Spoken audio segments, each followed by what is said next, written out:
Welcome, Ryan, and welcome, Benny. It's good to see you both. Good to see you. Benny's a telecom Hello. professional with over 18 years of experience at Nokia, spanning business development, sales, strategic planning, and product management. Currently leads efforts to expand Nokia's broadband and home device business in North America. With its expertise in access technologies, Benny works closely with ISPs and enterprises to navigate deployment challenges and deliver innovative, scalable connectivity solutions. Welcome, Benny. Thanks, Jeremy. Very nice Ryan. intro. Oh, yeah. Oh, thank you. I just read what they give me, Benny. That's very good. Thank you. Thank you.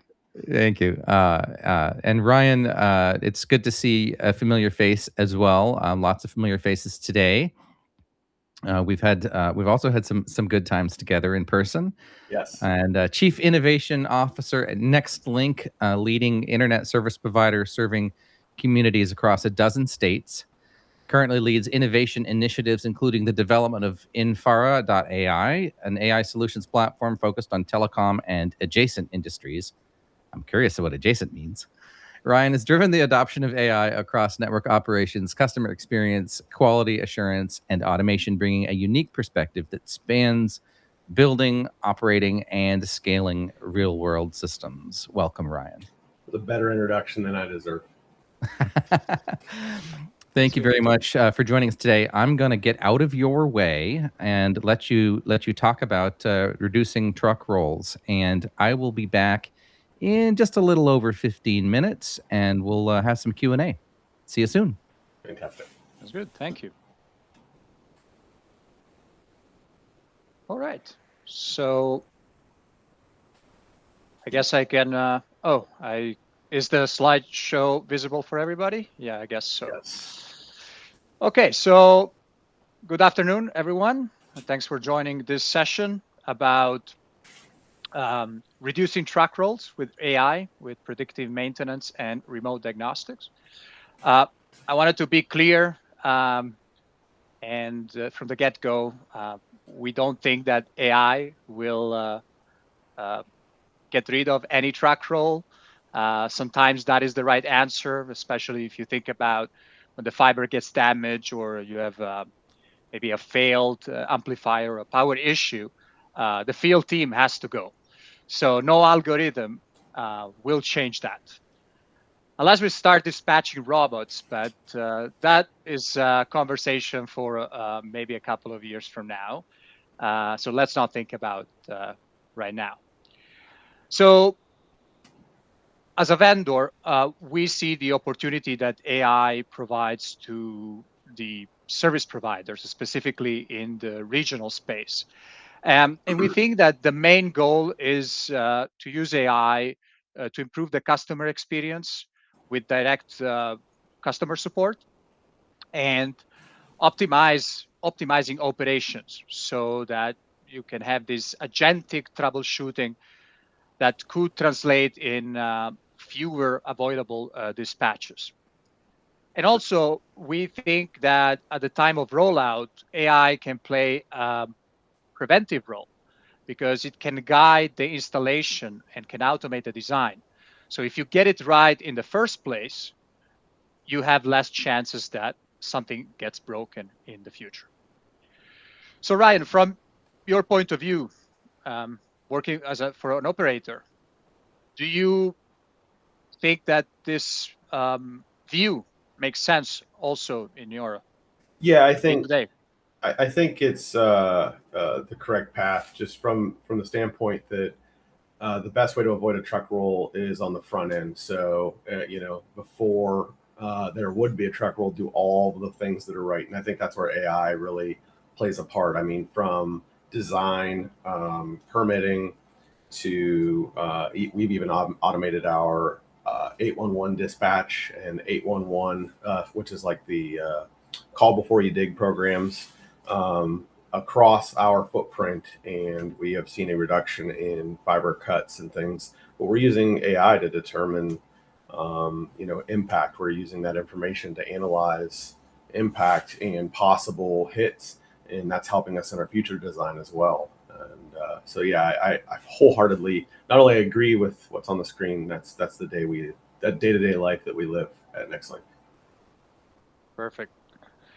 Okay, so as we move to this new paradigm of using AI as a tool, um, we already can build on top of what today a lot of operators are doing already, which is starting from all the signals, this big noise that your network makes.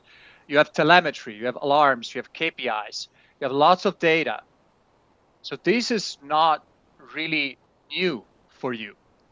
However, you recognize that the challenge is that when the volume is very high, then the signal are rarely clean, which means that you can miss sometimes whether if it's a one-time customer device issue or maybe it's a congestion pattern that can be avoided.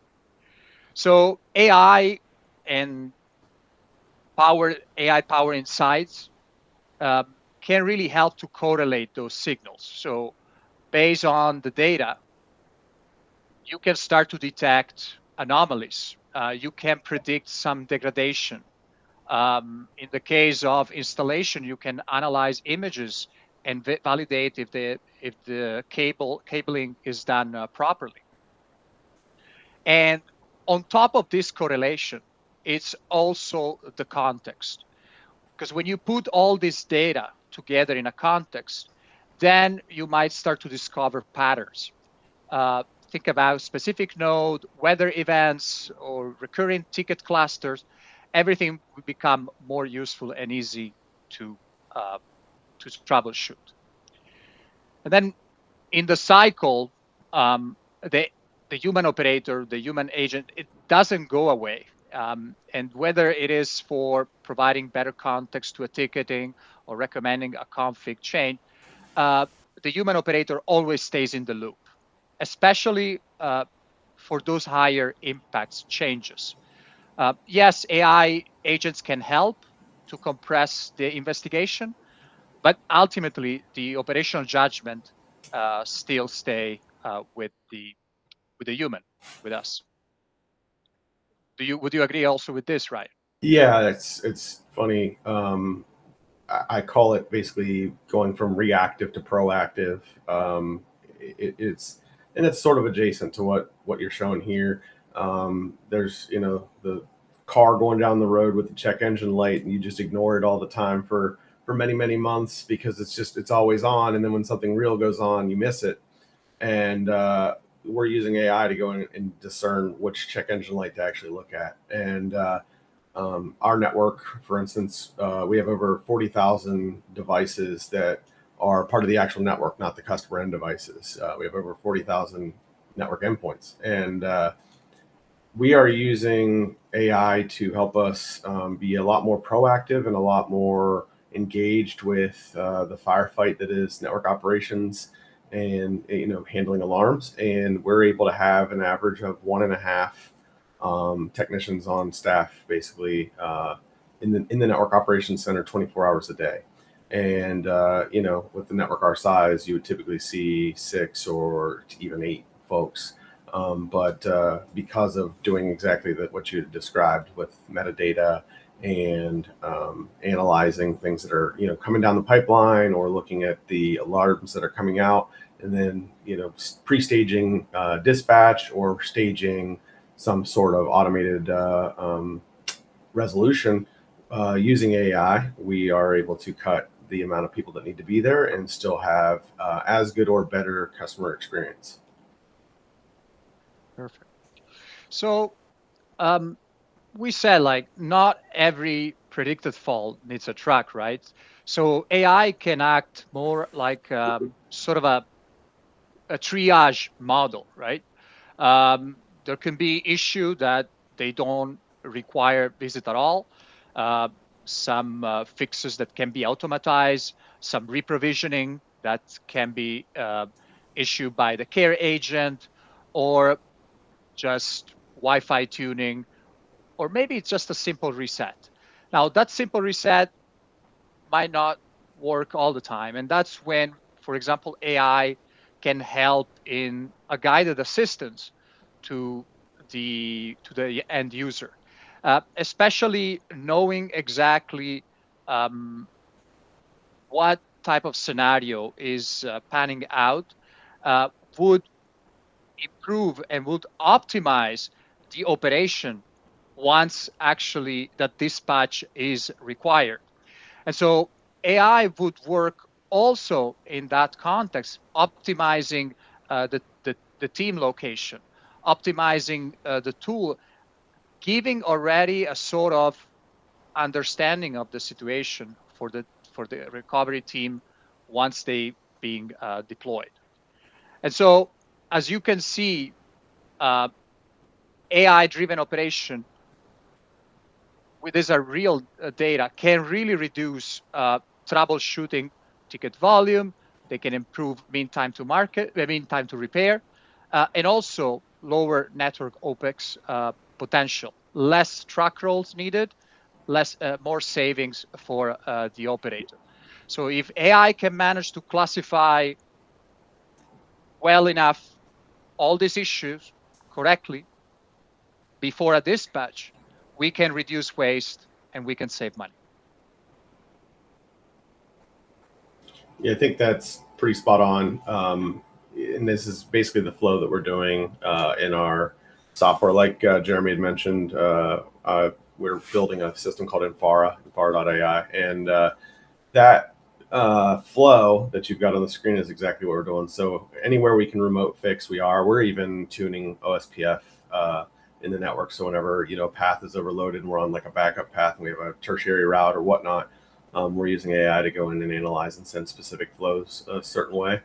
And then we even have AI-based customer service agent that is a voice agent that's out in front of customers that can do everything from help you understand the taxes that are on your bill to walking through rebooting a fiber device or a wireless device. It understands the difference in technologies and what the customers have, walks them through that, and then if it needs to escalate, it escalates up to a team. And then we even have an AI-powered dispatch system that we call ASAP that allows us to discern the technical capabilities of our technicians, the job that is at hand, and then it'll smart route and even help them with the equipment that they need to have on the trucks and let them know specifically what they need. And it forewarns our warehouse.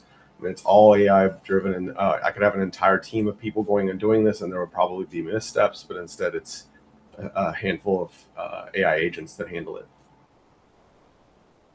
Perfect.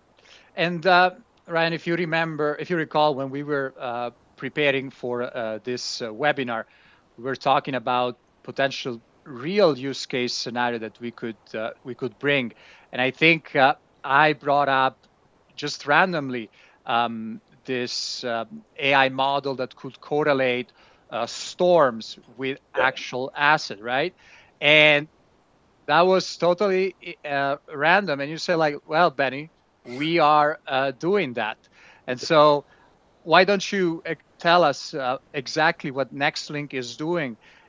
Because, storms are a great example because they expose this gap between prediction and operation. Because, okay, it is one thing to know that bad weather is coming, but it is another thing to know which assets are most exposed and at risk. So how you at Nextlink take AI power insights in this specific storm-aware context? Yeah, so it's funny. I do remember that you had mentioned just kind of a use case kind of off the top of the head, but it makes sense, right? Leveraging AI to look at weather metadata and weather insights and kind of stage various crews and also predict network impact. And then it also helps us decide where network improvements or upgrades need to happen. So we have a system called Omni. It is our kind of unified platform for all things network, and it knows all of our sites. We have over 4,000 POPs in Nextlink, and then we know the weather the metadata that's happening, and we record all of that in a time series. And then we also ingest all the alarms that come out of our system. We use Zabbix for our network monitoring. And we line all of that up and then have an AI model that chews on that to basically say, hey, every time a storm of this severity comes through, this specific thing is an issue. And it goes and highlights this is what needs to happen. But also, we get a breakdown of how many technicians are within whatever distance to a site, and it knows the drive time for all the technicians at all times. So whenever a site goes down, our automated dispatch happens, and it goes out to a hierarchy of people. So on the screenshots you've got on the screen, I'll just kind of walk through those. The left side is a screenshot just to show the network assets and the weather that's over top of them. And then the middle is just kind of the front end that shows how many subscribers are currently being impacted by a network event, the number of technicians involved, where the stage is on each of those. It also shows how many sites are on battery versus grid power. If we have some mobile solar trailers that we'll drag out every once in a while in big events, and it'll show if any of those are on that, how many technicians are checked in at sites, things of that nature. So it's kind of a central hub for the network operations center to operate off of. And then on the right, believe it or not, those teal dots are our active fleet vehicles that are moving. So there's two views you can have on with the fleet vehicles that are moving and one without. We have roughly 700 fleet vehicles in our current operation. And so we lay all of that information out, and instead of just having one system for each that you would go look at and say, oh, well, that's where the fleet is, and let me click back over here and see where the site is and try to line it up. We have an orchestration of agents that handle the entire thing start to finish, and it's that's why we were able to get to the low headcount in the network operations center to provide greater than 99.5 customer experience, uptime experience. And that platform leverages all the things that you hypothesized or just kind of spitballing on. And it's been in production for about a year now, and it's taken us from like a 21-minute time window from an outage event occurring to the first call to dispatch to sub 5 minutes. And it's automatically deciding when a truck roll needs to happen versus when it doesn't, because it's learning as time goes on. It understands the resolution on every one of our outage tickets. Great. Hey, gentlemen, it's been a wonderful conversation so far, and I do have some questions for you.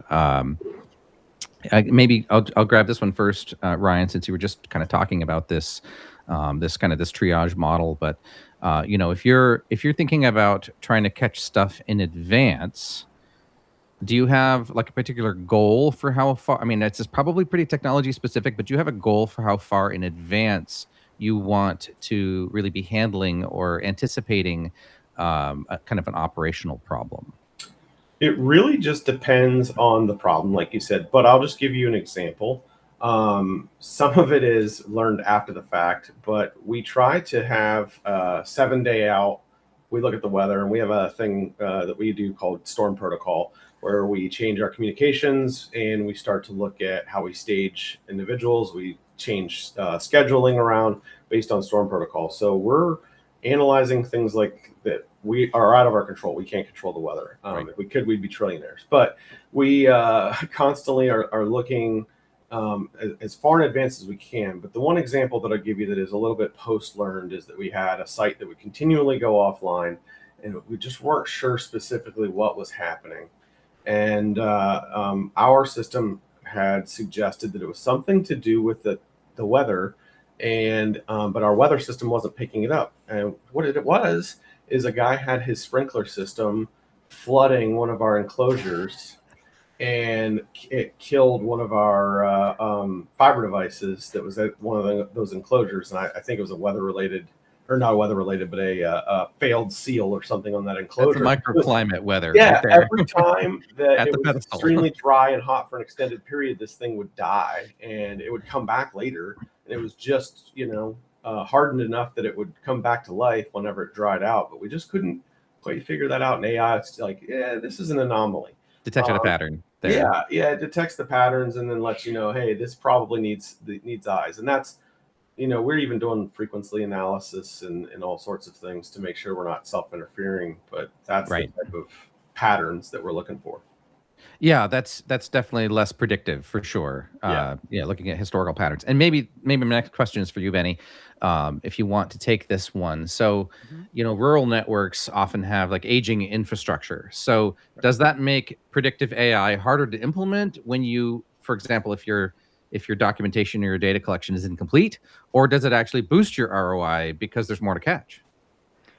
Well, it could be. It could be. It's a good question, but I would say that the incomplete information is something that regional operator, rural operator would have to deal with, even when, for example, their best employees retires, and that information is gone. It leaves a knowledge gap and a wisdom Exactly. gap, right?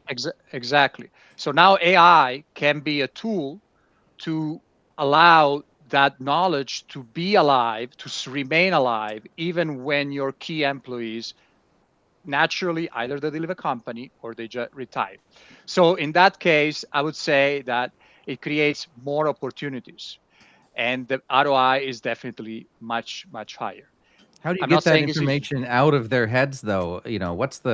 What's the way of really capturing that information? so that still requires the collaboration, collaboration tools, um, having common documents that can be uh, accessible by the AI tool that starts to collect the data. Now, the hard part is obviously how do you convince somebody to leave out knowledge if the promise is that maybe it will get replaced by the AI, right? Yeah, we So you talked have about to that a few times today already. Yeah, so you have to work in ways that you don't see AI as a threat, but AI as maybe reshuffling function, reshuffling jobs, and not just stealing knowledge that otherwise will be lost anyway. That's a really good perspective, Benny, and I hope that's one that people can really learn how to adapt to. We talked about different reactions and different responses to it. It's really a work in progress to understand how to really capture the human side of these effects, these knock on effects. Time for one last quick question, and this one is probably for both of you, but I'll start with Ryan. No, but it's from a quote from you, Benny, where you said, network makes big noise, right? We're generating a lot of data. Here at Prescene, we're capturing trillions of metrics a day. It's a crazy amount of data that's coming in, and for Ryan, like the pattern recognition side of things, there are already a lot of like traditional techniques, traditional data analysis techniques that are cheaper than, you can't just throw everything into the context window of an AI, for example. So are you finding that you're managing that ROI more carefully, or that you're using AI to like combine traditional techniques in new ways? I mean, I don't want to really lead you on this question, but like, how are you, given that the AI can be expensive if you use it improperly, how are you solving these kind of cost related problems? So a couple different things. This could be its own panel in and of itself, For probably. sure. But we have our own on-prem processing. So one of the benefits of the scale of Nextlink is that we have access to a large amount of resources. So we have our own GPU cluster, our own Kubernetes cluster that is, our data warehouse, our data lake, and with medallion structure and all of that. So, but sort of more of the same, sort of like what you're talking about. We've taken some existing know-how, and then we will use that to condense as much of the results as we can, and then feed that into an LLM and go and just kind of, I call it distillation, but kind of distill it down into the easiest, most consumable method.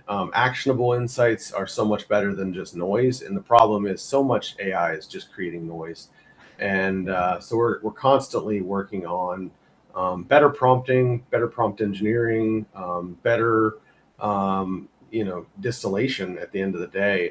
If we can get a 5% bump in usability in any one of our tools, that is, I mean, it's just massive over a year period. And so we people are coin operated, so we'll reward folks that go and improve our processes and make suggestions that that do make us better with the right coins, and that pays dividends at the end of the day. I think there's so much more there that we've got to do yet, but we are. I'm really proud of where we are, is what I'll say. Fair. Well, thank you for coming and sharing with us, where you are in that journey. And this has really been great to hear over both of these days, these perspectives from people at different stages. And you've certainly been kind of early adopters there, Ryan, at NextLink, and it's been wonderful to hear from you. And thank you, Benny, as well, from Nokia, coming and sharing with us. We're going to head on to our next session here, and I just wanted to issue one last thank you for joining us and participating in this summit. Thank you. Thanks for having us on. Thanks. See you soon.